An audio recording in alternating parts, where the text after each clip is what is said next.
Let's start this video by discussing what a sequel is. A sequel by definition is a published, broadcast, or recorded work that continues the story or develops the themes of an earlier one. For example, something such as a new book in your favorite series, or the second movie that you've been anticipating for years that has finally been released. Movies such as Back to the Future Part 2 are a perfect example of everything a sequel should strive to be. Build off of what was established in the previous entry, continue the story in a natural way that isn't forced and builds up from setups that were already present, and also introduce new concepts to make this entry unique and better. This same concept applies to video games nonetheless. The Sonic the Hedgehog franchise has many good sequels that have no issue building up from the last entry. So where am I going with all this? Well, there's one sequel in the series that has always stood out to me, one that doesn't seem to really fit in this category, and that is the critically acclaimed Sonic Adventure 2. What's up with it? Well, it's a game with the number 2 on the title, and it even has the same name as its predecessor. It's generally loved and considered to be the best game in the series by a majority of the fanbase. So surely this game followed the rules of a sequel perfectly and was even better than the first game, right? Well, spoiler alert, you read the title of this video, and I'm going to explain why this game is not a sequel to Sonic Adventure. The story is absolutely the best part about this game, and it's the first Sonic game to use cinematic storytelling, which is essentially having the cutscenes and dialogue structured like it's a movie. This is an obvious improvement over Sonic Adventure 1's basic cutscenes that were open and had minimal animation. The structuring of SA2's story itself is much better, as the cutscenes all transition to each other without the hassle of going through an open world just to get to the next one. It also only has 3 stories to play through that cover multiple characters each, which is more fun to play through than the clusterfuck that was Adventure 1's 7 stories and Big the Cat! This story plays out like a movie, and I'm glad that this style stuck with the series going forward. However, as much as the story is better and more cohesive than SA1's, the real downside to this is that the 2 stories are hardly connected to each other at all. Alright, let me explain. On one hand, Sonic Adventure 1 is a story about a bunch of friends getting jumbled up in the same places all the time whilst Dr. Eggman wants to destroy the city with his giant lizard monster. On the other hand, Adventure 2 is a story about terrorism and Eggman's plot to achieve world domination by blasting the Earth with a massive fucking space laser, while Sonic and friends try to stop him but also get foiled by the character that truly started the Sonic OC chain and the entire American government. Now let me reiterate the definition of a sequel. A sequel is intended to continue and further develop a previous story. This includes character development, previously set up plot points, and any potential consequences caused by the events of the previous story. So, were there any consequences for SA1's ending? Well, no.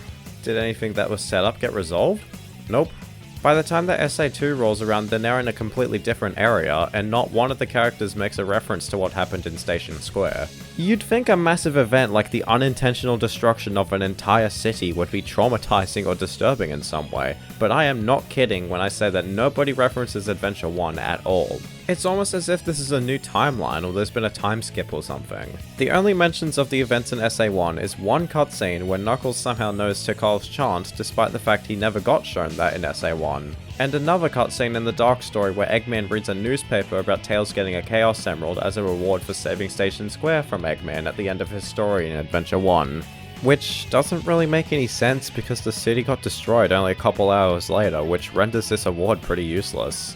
And it's not possible for the citizens to have done this before Perfect Chaos showed up because Knuckles had said Chaos Emerald back on Angel Island at the time.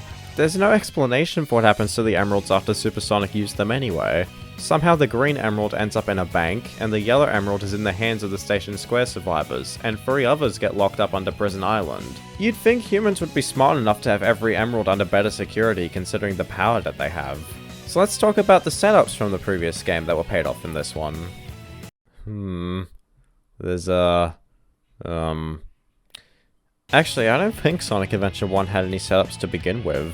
Every plot point was resolved and the characters had each gotten their own arcs that were fulfilled. There wasn't really anything to build from in a sequel, almost as if there wasn't intended to be one. My point is further iterated for the fact that every single plot device in Adventure 2 is brand new and introduced with barely any build-up. Shadow shows up without any initial explanation, Jared Robotnik and the Ark are thrown in from thin air, and Gunn and the government suddenly exist, with no build-up whatsoever. Yes, sequels can introduce new concepts without building them up. A lot of movies and other stories use this trope and they make it work. Sometimes. Except Sonic Adventure 2's entire plot is this exact trope. Every single plot point and story element is brought up out of nowhere and the game kinda expects you to just roll with it.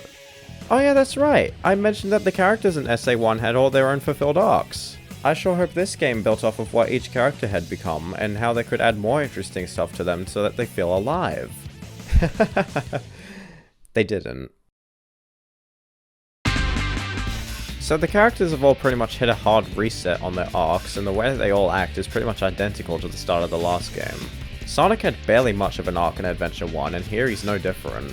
He's still the same energetic leader with a snarky attitude, and that doesn't really evolve any further. In fact, he doesn't really do much at all in this game. He kinda just runs around a lot from place to place and doesn't really have much to do with the main story until the fight with Final Hazard.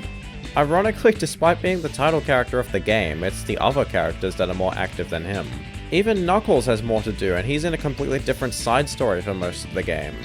Knuckles is also pretty much the same as he was before, and he's still protecting the Master Emerald. Well, at least there's some consistency.